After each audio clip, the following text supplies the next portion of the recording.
In this question, we are asked to calculate the ratio of the drag force on a jet to that of a prop-driven transport.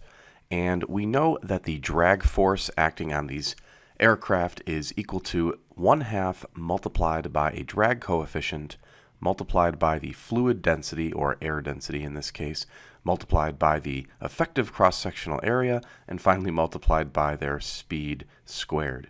So, for example, for the jet, we could write that the drag force D is equal to 1/2 times the drag coefficient times the density of air at the altitude at which the jet is flying. And we can see that the jet is flying at an altitude of 10 kilometers. So at that altitude, the density of air has a particular value. So we're just going to, for now, say the density of air for the jet multiplied by the cross-sectional area, and then multiplied by the speed of the jet squared.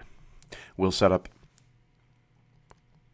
a similar expression for the prop-driven transport, and so we'll just use a subscript t for this. So again, 1/2 times the drag coefficient times the density of air at the altitude at which the transport is flying, multiplied by the effective cross-sectional area times the speed of the transport squared.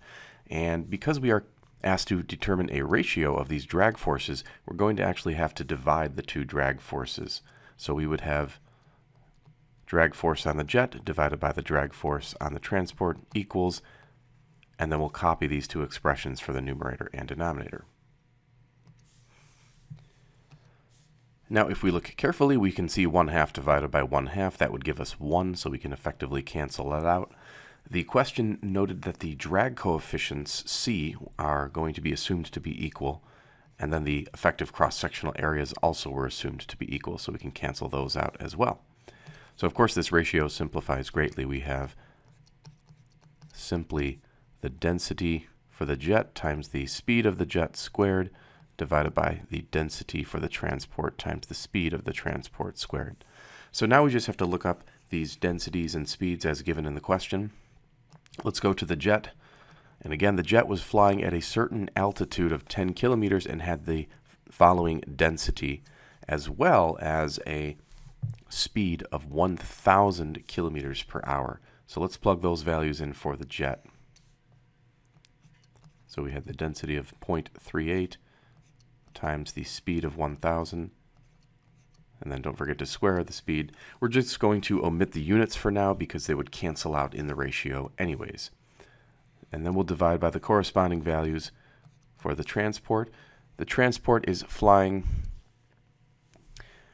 at half that speed and altitude, and so at the altitude for the transport, we can see the density has changed to 0.67.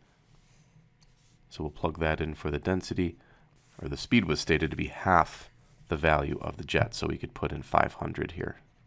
So now we'll pick up our calculators and we will process this ratio. Again, don't forget to square your speeds, and when you do this, you should get about 2.27 as your answer. So this would be the correct answer to the question.